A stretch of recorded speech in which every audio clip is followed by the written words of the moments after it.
In the Bible, we see that the heavens and the earth will indeed pass away, but there are some things that will remain. We will see here in this passage in the book of Hebrews that Jesus will remain, that you and I, our spirits, will remain. We will also see in other passages that we have the Word of God will not pass away, but we are in some places told that Jesus is the Word of God, and that is why it won't pass away. Before we jump into this passage here in the book of Hebrews, we're going to be picking up Hebrews 1, chapter 1, verse 10 through 14. Before we do that, let's have a time of prayer and confession. I'm going to ask you to pause your video, have that time of prayer, and confess your sins to the Lord, and then unpause and join me again. Thanks so much for rejoining us. We are hopping into Hebrews chapter 1, starting in verse 10. Let's read through the whole passage here, and then we're going to go back through here again. We're going to be asking a question once again: what does this passage teach us about Jesus? What do we learn about Jesus? And we're going to be asking the question too, how should this impact how we live? That's the follow-up question. Let's start in verse 10 here. This is continuing on his quotation of Old Testament prophecies that speak of Jesus.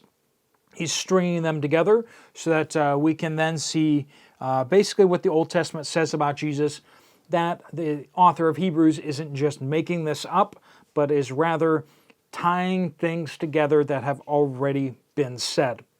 It says, "And in the beginning, Lord, you established the earth, and the heavens are the work of your hands. They will perish, but you will remain." The world's going to pass away, but Jesus will remain. "They will all wear out like clothing. You will roll them up like a cloak, and they will be changed like clothing. But you are the same, and your years will never end. Now to which of the angels has he ever said, 'Sit at my right hand until I make your enemies your footstool'? Are they not all ministering spirits sent out to serve those who are going to inherit salvation?" Now, the Jewish authorities and entities and people back in the day had a very, very high view of angels. It was the angels that gave the messages to Moses, right? Moses pleads with the Lord to see the Lord. But who's he interacting with all the rest of the time? He's interacting with the Lord's messengers, angels. Angel just means one who is sent, right? Angel, apostle, they're very similar words. And so when we say angels, we're basically just saying messenger. Okay? The term for John the Baptist, the messenger sent before the Lord, same word. So when we say that, we're basically kind of using a euphemism for angelic beings when we say messengers. So these messengers, are they greater than Jesus? Jesus walked amongst us and walked on earth. Is he below the angels or is he above the angels? He spoke to us heavenly words. But should we put on a higher pedestal anything we hear from an angel or what someone else may have heard from an angel? The answer is no. Jesus is far superior to angels. And that's what this whole passage is about. But in it, we're going to be hearing about who Jesus is that makes him superior to the angels, right?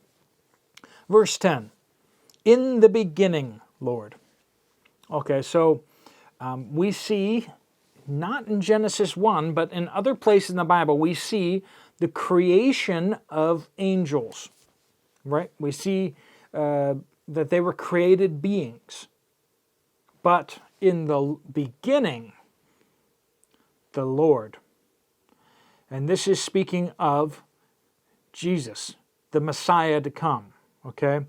So this reference in the Old Testament is to the Messiah, not to like just generic God, right? In Genesis 1, you read through it and you can kind of see maybe that it's just talking about the generic God the whole time. But there's some things that should clue you in a little bit. It's not necessarily proof of it, but it's definitely something that should get your wheels spinning in your mind when God says, let us create man in our own image. Us, plural. Our, plural. Now, in those times, it was not terribly uncommon for kings to refer to themselves in the plural. So, I mean, could this just be God? But the fact that the way God speaks of himself is in plural definitely leaves room for, well, maybe he's speaking of himself in plural because there's three of them. Maybe. But we see here clearly, speaking of the Messiah, in the beginning, Lord. Jesus was from the very beginning. Jesus isn't created. We see that in other places. Jesus is, now, well, we use Jesus is the Son of God. That's not to imply in any crude fashion that God the Father had relations with Mary or something like that. Or the Holy Spirit did. No, this is not, there was no physical act that took place of crude coupling between God and Mary, and then Jesus began to exist. No, Jesus, we are told, existed long before. He is the creator of all the earth. You go back to John 1, the Gospel of John, and you see John 1. Jesus was there, right, in the beginning. Not once Mary gave birth to him, he was there, but long before that. Jesus even says this to the crowd. He says, before Abraham was born, I am. And they picked up stones because they're like, the only way you could be before Abraham, right, is if you were God. But then the whole I am thing is a direct claim to be God. Jesus very clearly claimed to be God and said that I am from the beginning. So in the beginning, Lord, angels were not there from the beginning. The angels had a definite moment of creation, just like you and I had a moment of creation. It also says that he established the earth, and the heavens are the work of your hands. As we look at the whole scope of Scripture, we see that God the Father spoke and intended for the earth to be created. We see Jesus did the creating, and the Holy Spirit was there hovering, doing stuff.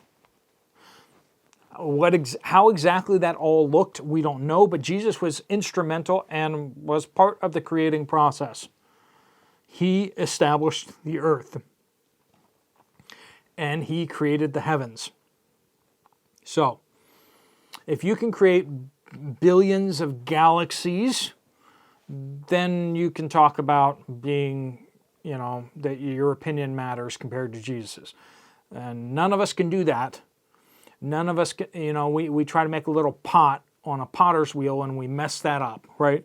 I have a little bowl that I made back in grade school, and it is hideous, and I don't know why I still have it. I use it to put some fragrant,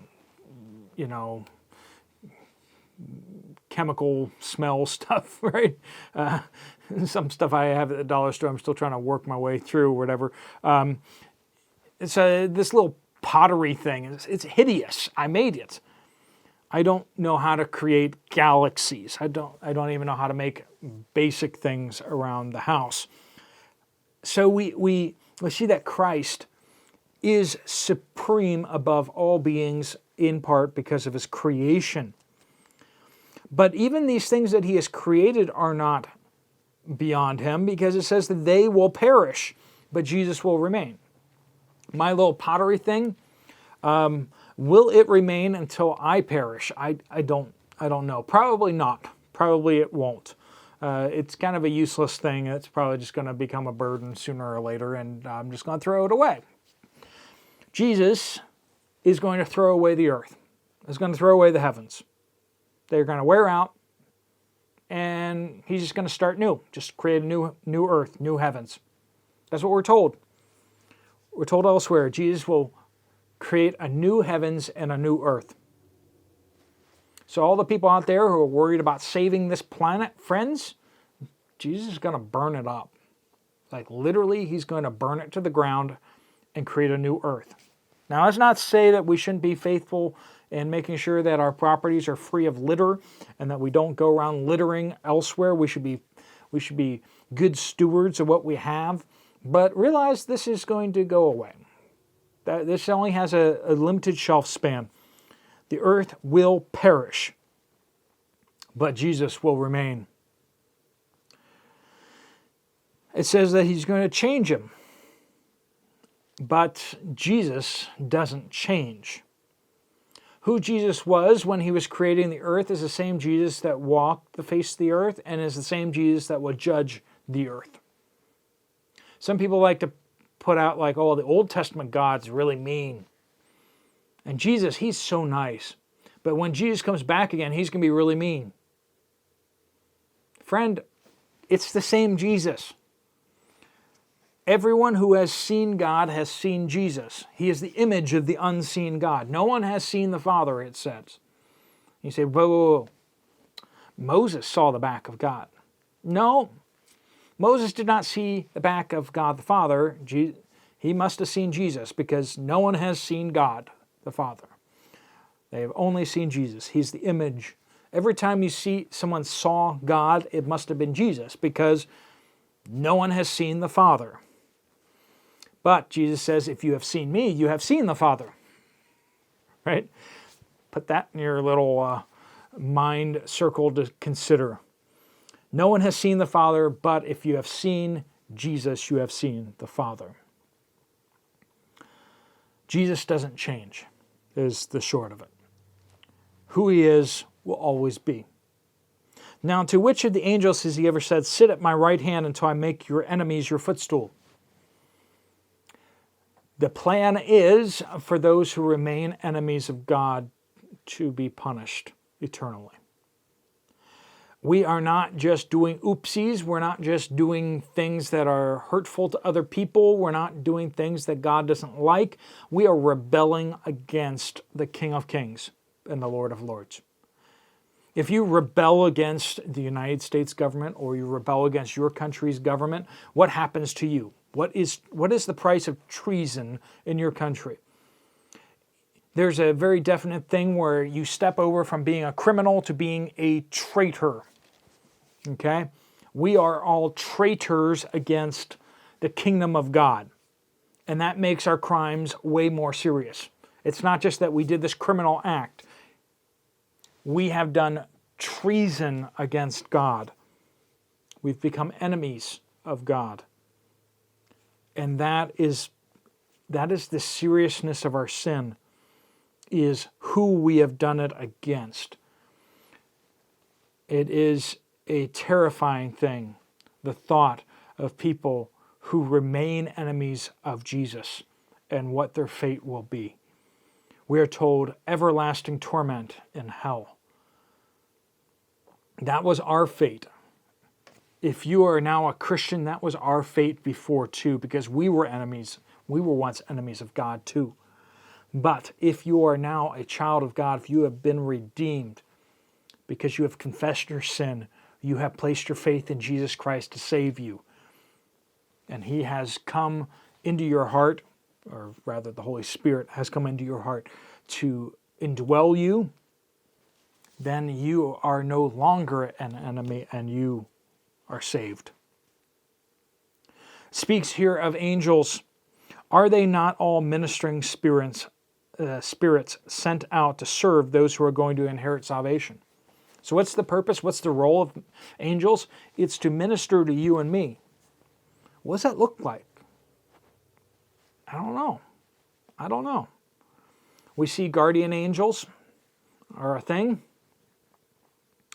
We see children have them. We see that believers have angels that do something, watch over them. My angel right now is probably very frustrated with me because I don't understand what they are doing. but they are sent by God to minister to us, to strengthen us, to encourage us, whatever that looks like, to protect us, maybe from demonic forces or I don't know. But that is their role and their purpose, sent by Jesus. We should not listen to what an angel has to say if it contradicts what Jesus has said. How do you know if it's an angel or a demon? They look identical. They can both glow white. But rather, what do they say? Do they exalt Jesus or do they exalt something else? Friends, Jesus is superior to anything and anyone else. Let's listen directly to him in his word, what we have written down from him.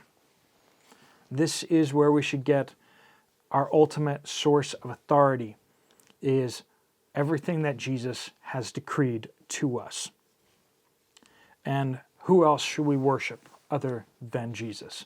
Let me pray a prayer of blessing over you before you go about your day, and I will see you again here tomorrow. Lord God, I pray you bless each one watching this video today, that you fill them with your Holy Spirit, Lord, that you set your mighty angels around them to protect them from demonic influences, from the attacks of the evil one. Lord, we pray that we would just be dedicated and sold out to you, Jesus, to do all that is in your heart, all that you have commanded us, and that we would do so with joy, knowing that we serve the King of Kings and the Lord of Lords. Lord, help us to be worried, to be terrified of the fate of those who are still enemies of you, Lord. Help us to have great compassion and be greatly moved to see those who are still lost to be saved. Lord, we pray these things in Jesus' powerful name. Amen. Thanks so much for joining with us in this study in the book of Hebrews. So excited to continue on with you. If you have some time, you want to check out some other Bible studies, there's some right here on the screen. I'll see you over there, or I'll see you later. God bless you all.